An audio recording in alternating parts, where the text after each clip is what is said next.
মেহেদী হাসান মিরাজ কেমনই টুর্নামেন্টের সেরা ক্রিকেটার হবার পর প্রশ্নগুলি সব সিলেকশন সংক্রান্ত এবং আপনি figure of the chairman selection সংক্রান্ত এবং যেহেতু সিলেকশন করাটা আমার দায়িত্ব না, সেজন্য আমি ঠিক ওইভাবে উত্তর দিতে পারবো না, বাট আমার ব্যক্তিগত ধ্যান ধারণা থেকে আমি বলতে পারি সেরা খেলার বলতে সেরা খেলোয়াড় ছিল বিপিএল এর কথা।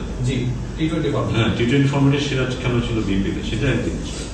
এখানে সেরা খেলোয়াড় কিনা এটা আমি জানি না। টু বি ভেরি অনেস্ট,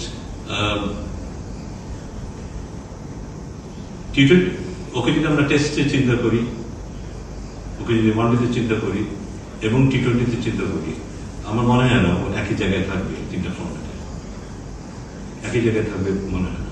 আমার মনে হয় না টি-20তে আমি ওকে যে কোনো সময় একটা বল দিতে পারবো যা বলিং করো।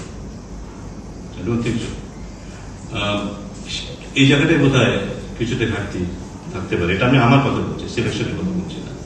সো আমরা যখন মনে করি যে ও যদি থাকতো তাহলে ব্যাটিং করতে পারতো, বোলিং করতে পারতো, ব্যাপারটা বোধ হয় ঠিক তেমন না।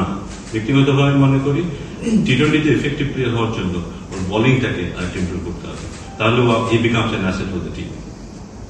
এটা আমার ব্যক্তিগত মতামত বলছে। ও আমার খুবই ফেভারিট একজন ক্রিকেটার, আমি ওকে চিনি 10-12 বছর ধরে, মাঠের বাইরে চিনি আমি। এবং আমার ধারণা যে ওর মধ্যে যেই জেদ আছে বা ইয়ে আছে, আমরা হয়তো ভবিষ্যতে দেখবো, টি-20 ফর্মেটে দেখবো। এবং আমাদের ওর মাঠে খেলার দরকার। ওর ব্যাটিং নিয়ে আমি খুব বেশি চিন্তিত না, কিন্তু ওর বোলিংটার দরকার। ওর বোলিংটা একটু বেটার হলে বোধ হয় ও বাংলাদেশ দলের জন্য বড় অ্যাসেট হতে পারে।